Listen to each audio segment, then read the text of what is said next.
watching CBS 8 Mornings at 6. Thank you for being with us here on CBS 8. It is 6 a.m. I'm Neda Iranpour.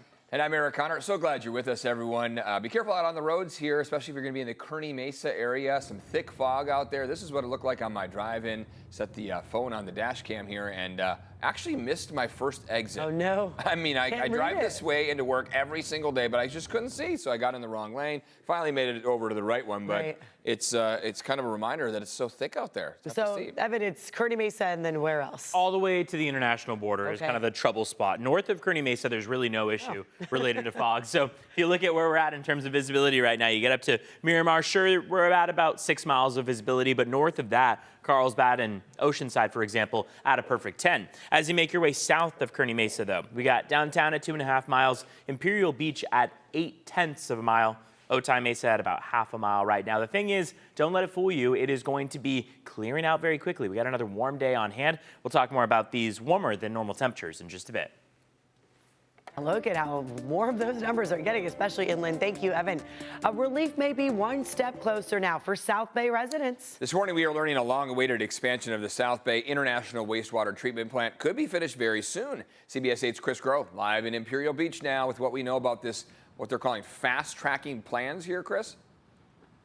Yeah, and this is extremely fast compared to what the original timeline was. We are seeing that this is being expedited by 2 years, the original 2-year timeline to now 100 days. And this is shortly after we received a visit from EPA Administrator Lee Zeldin, who got to take a look at the issue firsthand, see it up close and personal. Local leaders are weighing in, and that includes Imperial Beach Mayor Paloma Aguirre and Chula Vista Mayor John McCann. Take a listen. Very positive that now he's putting attention to this. We need a lot more attention, a lot more support, because we're not there yet. We want everybody in the South County to have a high quality of life. And when you have that sewage issue, it affects everybody. So again, 2-year timeline to now 100 days for this treatment plant to be expanded and to be repaired. And when we say expanded, this is going to increase the amount of wastewater that it could treat by 10 million gallons a day. So it's going to go from 35 million gallons of cross-border pollution to be treated 25 million gallons per day to now 35 million gallons per day with this expansion, and even more upgrades still to come. But the two leaders that you just heard from there do believe that more needs to be done. There's a treatment plant on the Mexican side of the border that also just recently underwent work, but they still believe that the country needs to do more. They've also pointed out that this is something that will continue to be a problem even with the expansion of this wastewater treatment plant. This is something, though, that has for sure taken center stage in the District 1 supervisor race, in which we are seeing Mayor Aguirre face off against Mayor John McCann. Eric and Netta. Chris, thanks for the update there. This morning, new video shows a man being escorted off a plane after a bomb threat at San Diego International Airport. Military officials tell us the suspect is an electronics technician for the Navy. It started around 8:30 yesterday morning. Harbor police arrested 35-year-old John Stea, saying he told a flight attendant on a Hawaiian Airlines flight that another passenger had a bomb. That triggered a response from law enforcement, including the FBI and bomb-sniffing dogs, but it turns out there was no bomb. Stea is facing charges of making a false bomb threat and false report of a security threat. This morning, 5 San Diego homeowners are suing the city over the proposed $48 monthly trash collection fee. They claim the fee is illegal because it exceeds the actual cost of providing the service. They say that violates California's Proposition 218, which requires utility fees to reflect real service costs. The lawsuit also alleges the city used inflated projections, buried protest information, and held secret meetings. Former San Diego City Attorney Mike Aguirre is representing some of the plaintiffs. He says they want a homeowner survey to determine fair costs. Owners are happy to pay their fair share for picking up and collecting solid waste, recycling, but what they're not going to allow, or at least they're going to work hard not to allow, is for the city to impose a tax. The city says the fee is legal, that it's necessary to cover trash service costs, and was authorized by voters in 2022 through Measure B.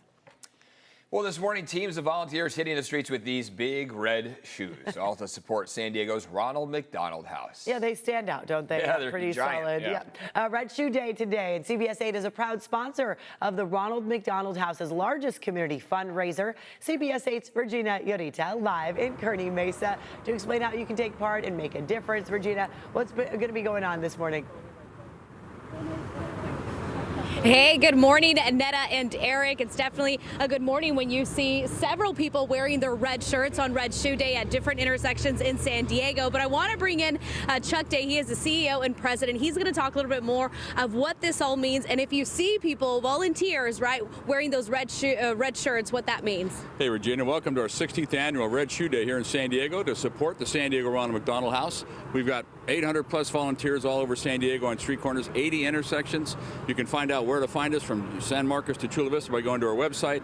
This is just the warm up. We start officially at 7, go till 9:30. Lots of ways to give, all supporting here at our San Diego house. Right, and obviously this is such a big community fundraiser that you guys have, and it's so important and definitely big for some of the families who have sick children, right? So talk to me about some of the proceeds and where they go and what that helps. Well, for 45 years, our Ronald McDonald House has focused on keeping families close to their hospitalized child. And over the last several years, we've expanded those programs. So now we provide breakfast, lunch, and dinner to families who are staying at the hospital but not able to stay with us because we don't have enough space. Plus, we serve about 1,000 families in our lodging and care program. That's what these proceeds do from Red Shoe Day, is help support that program, keeping those families so they can take care of that child who's in the hospital. And I know that last year you raised quite an amount of money, over $200,000. I mean, walk me through just a little bit of how that helped just in the year of 2024. Well, absolutely. In 2024, we did so many things to care for families, 258,000 meals free of charge to family members who had a child in the hospital. That kind of approach helping kind of makes this thing go for us. And by the way, there's always an ambassador we can bring into this that kind of helps sell this message for us. I think he's here. San Diego, what a great morning. Hi, Regina. My goodness, good morning. Hi, everyone. How are you today? It is so nice to be with you again. 16 years you've been having this, Chuck. This is the best ever. I never missed the opportunity. Well, I am so happy to have you here. I know Chuck took all the spotlight, but we'll have you in the next hour. Don't go anywhere. We're going to be out here. I love the yellow. It looks great. The red is better. The red is definitely better. You got yellow. Eric and Ed, I'm going to send it back to you guys. Yeah, different shades of yellow, but a lot of red. Ronald McDonald, the one who can fit into these shoes. He's the only one. Big shoes. Thank you for that. Oh, yeah. Let's fill it up with some money, and those QR codes are circulating around too. Yeah, exactly. You saw it on your screen there. You can scan it and help out. I love those shoes. They're very fun. I wish it were more Size normal for me to be wearing.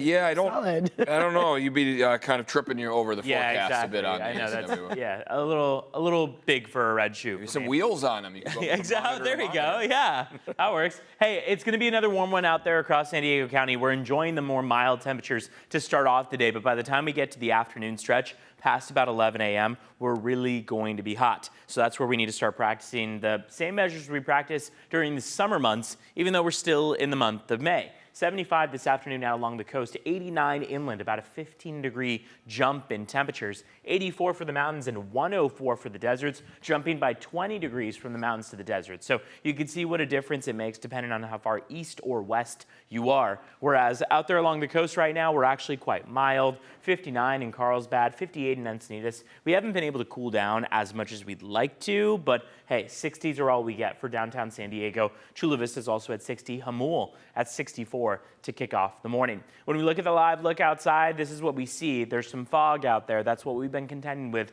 from the international border up through about Kearney Mesa and Mira Mesa. But above the fog, we've got the sun starting to rise out there. It's going to be no match over the next couple of hours as that fog breaks apart because we are going to be moving in the direction of sunshine. So that fog is not going to stick around by any means throughout the day. Julian is going to be seeing some wind speeds and gusts pick up. This is still onshore flow, so that's what's helping to keep the coast a little bit more mild in the 70s this afternoon. But we'll watch for onshore flow with gusts in the 20 to 30 mile per hour range and sustained speeds about 10 to 15 miles per hour. On the 5-day forecast today is the standout hottest day of the next 5 and even the next 7. As we get to tomorrow, we'll start to see those temperatures slide and then a more significant drop back to normal for Friday through Sunday. Checking in on traffic this morning, right now fog is the biggest thing to mention. We already have a handful of incidents popping up in the Chula Vista area, San Diego area. We're checking back in on this crash that we looked at about a half hour ago that's still causing delays. Left-hand shoulder is still blocked there with a crash on the 56 westbound at Ted Williams Parkway. This is right before the Carmel Valley Road exit. Luckily, volume is still light out there, so we're not seeing much of a delay in either direction. Take a look at your border wait times this morning. It's a 160-minute wait at the San Ysidro Port of Entry. Otay Mesa Port of Entry should be able to get across about an hour faster in about 100 minutes.